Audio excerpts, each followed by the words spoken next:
Assalamualaikum warahmatullahi wabarakatuh. Perkenalkan, nama saya Eka Aprilia Pratiwi dengan NIM 22004142 dari Prodi Pendidikan Agama Islam, Sekolah Tinggi Agama Islam STAI Hubul Waton Duri. Di sini saya akan memberikan sedikit materi mengenai isu-isu pendidikan kekinian yang berada di Indonesia. Langsung saja ya, kita masuk kepada PPT. Menurut beberapa sumber yang telah saya baca, ada 7 catatan krisis mengenai dunia pendidikan saat ini. Yang pertama adalah tingkat literasi.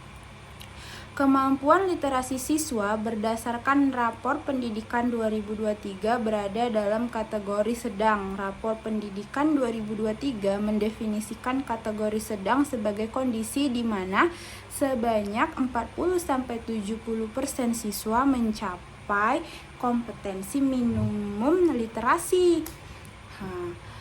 Melihat telah ada upaya pemerintah dalam hal peningkatan literasi seperti program pengadaan buku yang menjadi bagian dari Merdeka Belajar sampai pembenahan perpustakaan, kita tentunya berharap pemerintah bisa lebih menggencarkan program peningkatan literasi dengan lebih luas lagi.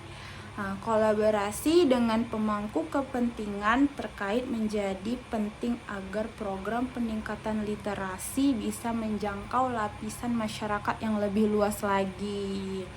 Yang kedua, ada kekerasan di satuan pendidikan. Berdasarkan Rapor Pendidikan 2023, indikator iklim keamanan sekolah untuk jenjang SMP sederajat dan SMA sederajat mengalami penurunan. Indikator iklim keamanan sekolah tercatat jenjang SMP sederajat yaitu turun 2,96 poin pada tahun ini dari skor pada tahun 2021 sebesar 68,25. Berdasarkan penilaian terakhir, skornya menjadi 65,29.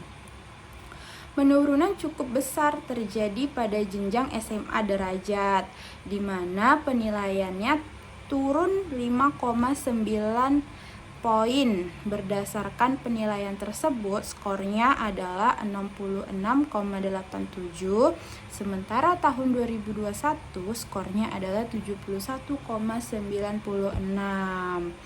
Melihat pemerintah perlu menyikapi serius turunnya skor keamanan berdasarkan Rapor Pendidikan 2023 tersebut.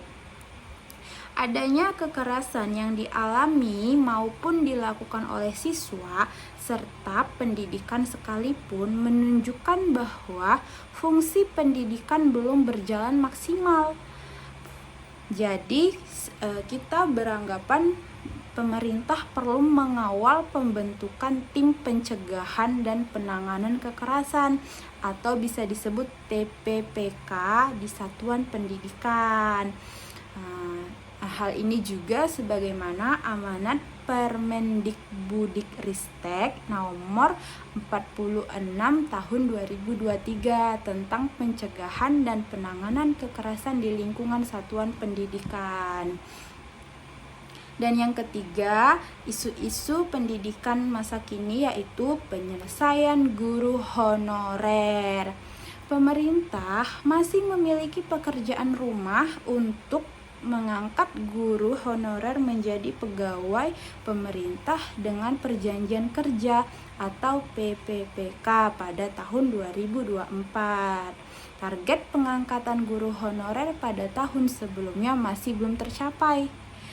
Sebelumnya Mendikbud Ristek Nadiem Makarim menjanjikan pemenuhan target pengangkatan 1 juta guru PPK pada tahun 2024. Hal itu Nadiem katakan pada saat berpidato dalam puncak peringatan Hari Guru Nasional 2023 di Jakarta pada 23 November 2023. Seleksi guru PPK gelombang ketiga tahun 2023 menghasilkan guru yang lolos seleksi sebanyak 250.432 orang di tahun 2021 sampai 2022, berhasil merekrut 544.292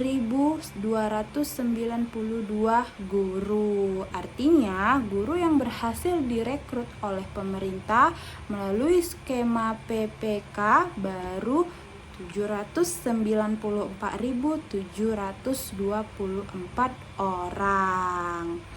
Baik, yang keempat ada pengembangan keterampilan guru. Guru sebagai pendidik perlu menguasai berbagai keterampilan untuk mencapai tujuan pembelajaran. Terlebih dengan era digitalisasi seperti saat ini menimbulkan banyak sekali perubahan dalam segi-segi kehidupan bangsa, tidak terkecuali di dalam dunia pendidikan. Kita melihat pemerintah perlu meningkatkan akses komunikasi terutama di daerah tertinggal, terdepan dan terluar atau 3T. Peningkatan akses komunikasi diperlukan khususnya bagi guru dan siswa agar mereka dapat berdaya saing dalam dinamika digitalisasi saat ini. Seperti pengalaman pandemi COVID-19 ya, beberapa waktu lalu telah menunjukkan bagaimana dunia pendidikan dianggap dalam menghadapi perubahan pola pendidikan yang beralih ke komunikasi digital. Kita berharap kegagapan menghadapi digitalisasi di dunia pendidikan secara umum bisa jauh berkurang ke depannya. Dan yang kelima, isu-isu pendidikan masa kini yaitu peningkatan kualitas anggaran pendidikan. Pengelolaan anggaran pendidikan sebanyak 20% dari APBN saat ini banyak tersita untuk hal-hal di luar fungsi pendidikan. Anggaran pendidikan ini mencakup pula gaji guru sampai anggaran untuk pendidikan di kementerian atau lembaga yang berada di luar naungan Kemendikbudristek. Kita berharap pemerintah bisa memberikan fokus pengelolaan anggaran yang memang benar-benar menjadi fungsi pendidikan. Yang keenam,